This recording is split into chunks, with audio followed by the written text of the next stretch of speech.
ఆదికాండము 28వ అధ్యాయం 15వ వచనం. నేను నీకు తోడైయుండి నీవు వెళ్ళు ప్రతి స్థలమందు నిన్ను కాపాడుచు ఈ దేశమునకు నిన్ను మరలా రప్పించెదను. ఆమేన్.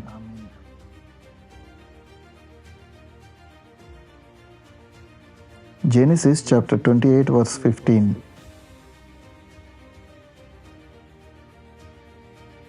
I am with you and will watch over you wherever you go, and I will bring you back in this land. Amen.